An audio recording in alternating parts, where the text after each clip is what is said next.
Hi, Abraham. First of all, I want to thank you very, very much for your teachings. I've been exposed to them for 2 years, and I'm just blown away by the brilliance and the insight that you have, and thank you for sharing that with me. I'm a businessman. I run a biofuel business, and one thing that I've noticed over the last maybe 10 years is that there seems to be like a glass ceiling. The business is new, and we move fuel all over North America. And one thing that I notice is that when we do something new and great, it's like we lose something. And so there seems to be this balance that I can never push through. When something gets lost in the business, I feel fear, I feel disappointment.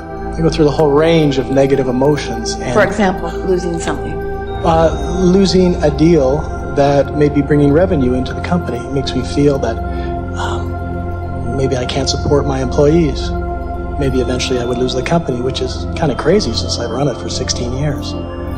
And yet I still get those thoughts. Well, no one likes to see evidence of things going opposite of the way you want them to go.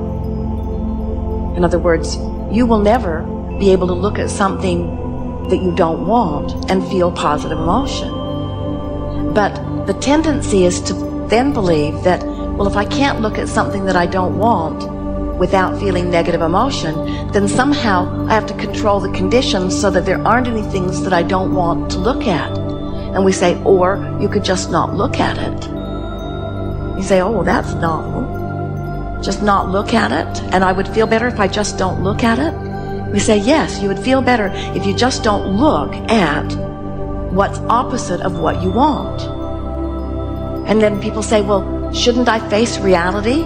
Don't I have some responsibility to look at what I want as well at what I don't want? And we say, well, it is the synthesizing process that helps you to determine what you want. But once you've given birth to your idea of what you want, the source energy part of you gives its undivided attention toward what is wanted and never turns and looks at what is not wanted. So it's logical that when you do turn and look at the opposite of what you want, that you would feel negative emotion. That's your guidance saying, look over here instead. Let's talk about something specific. Lay your question out again too, if you would.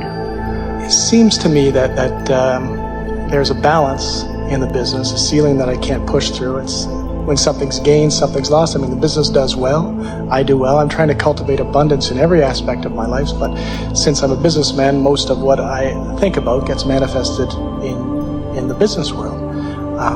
I'd like to know what I'm doing to make it seem in my life as if when I'm about to achieve something, it may fall apart. It will be moving biofuel in New York State, a beautiful deal, and all of a sudden something will happen and it will stop. And then again, then something amazing will happen and something new will grow up. But I want to build something amazing. I want to build something fantastic in an industry that's growing, and I can't do that without cultivating the abundance, meaning financial abundance, in the business, so I can hire the brilliant people so that I can build something truly amazing.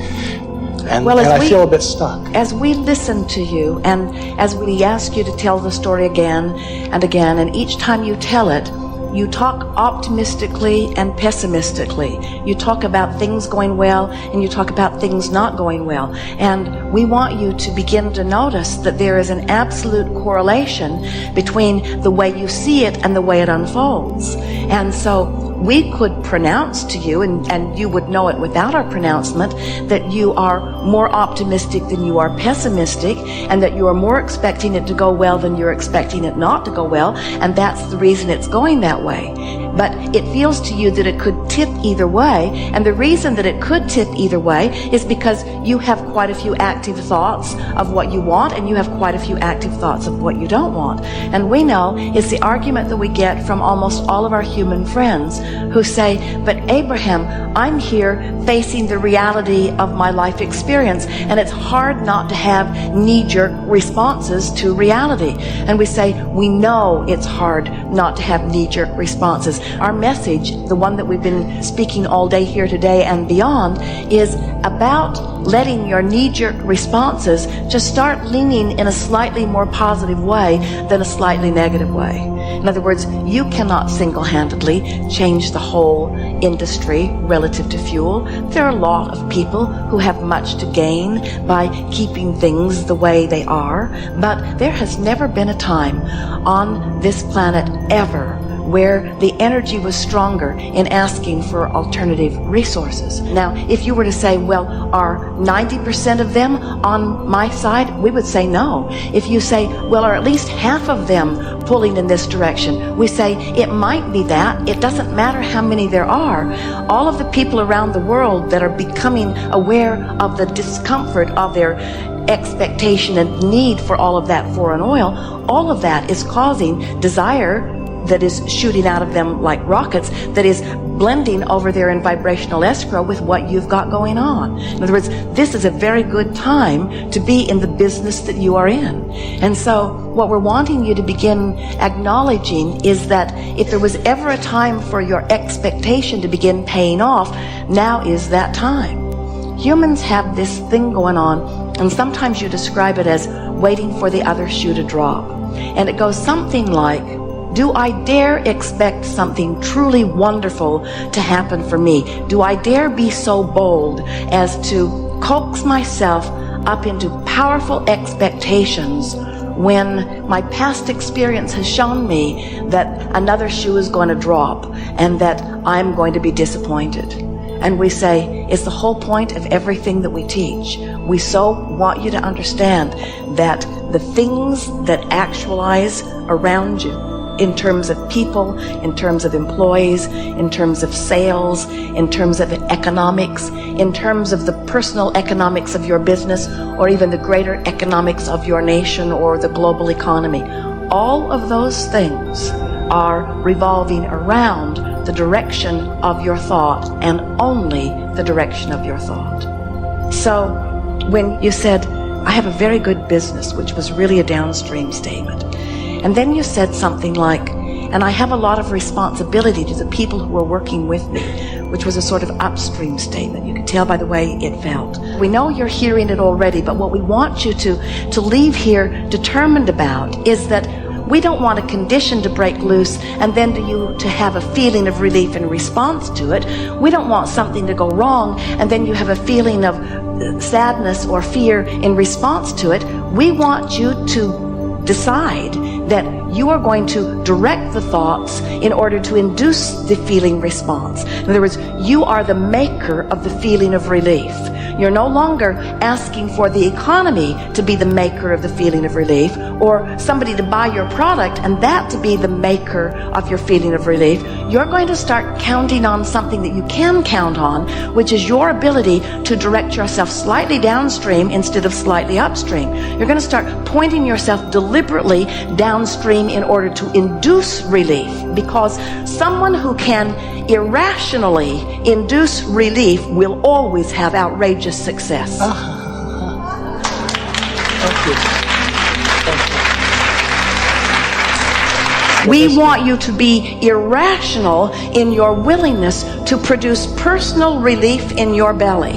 And as you do that, that means you will consistently be releasing resistance, which means all that time that you've been living all that stuff, you're not the only one that has put this magnificent business out there in your vibrational future. Billions of people around the planet have put this magnificent business out there in the future of so many of you, you see.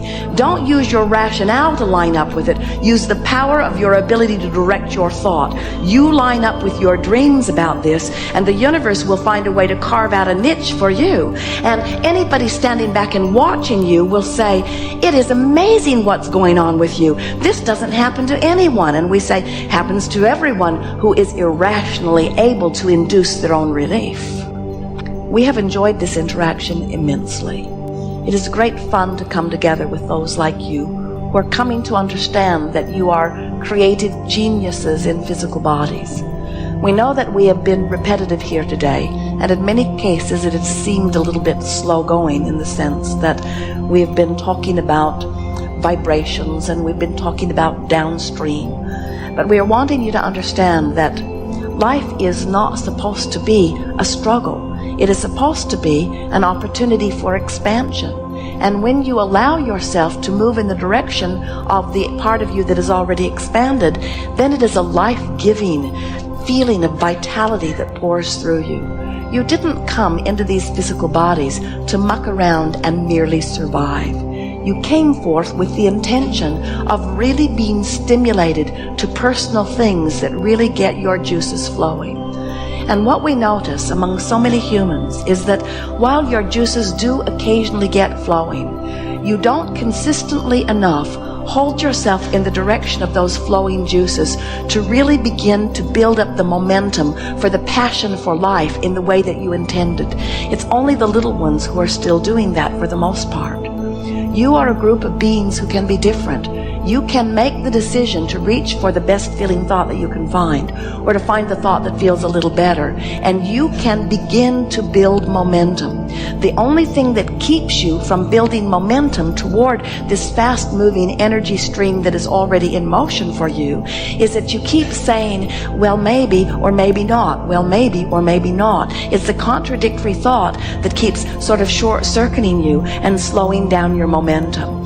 And it isn't very much fun. Jerry tells the story of wanting to help someone get their car started and pushing them from behind. And even though there was a sort of level ground and he should have been able to help them get it going, in their confusion about what was going on, he'd push for a little bit and he'd push for a little bit and he'd say, now at the perfect moment, let up on the clutch and off you'll get going. But they would put their foot on the brake or they would clutch at the wrong moment. And so it was just a stop and start, stop and start, stop and start sort of experience for them and for him.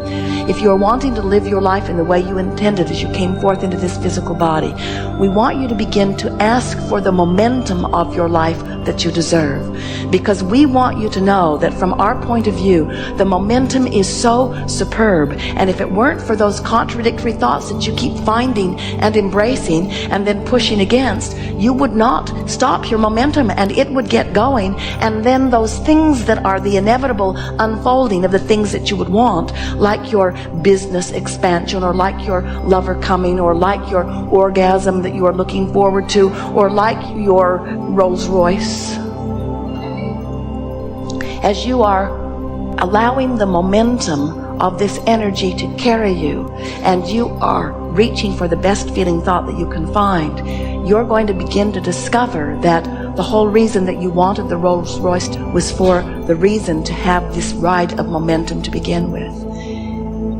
We don't know of anything that any of you want, whether it's a material object or a state of being or a relationship or a condition. There is nothing that any of you want for any other reason than that you believe that in the having of it, you would feel better. You didn't come forth just to feel a little better. You came forth as vivacious, eager, worthy feeling beings who look forward to the opportunity of being exposed to life experiences so that new ideas could emerge from you.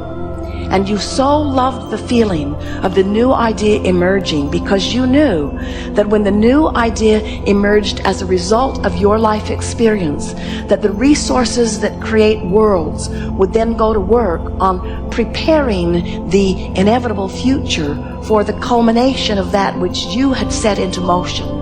And as creative geniuses, you so loved that feeling of creation that you said, bring on the contrast, because the contrast will give birth to the new idea. Be easy about all of this. Be playful about it. Don't work so hard. And say to yourself on a pretty regular basis, I am where I am, and where I am is just fine.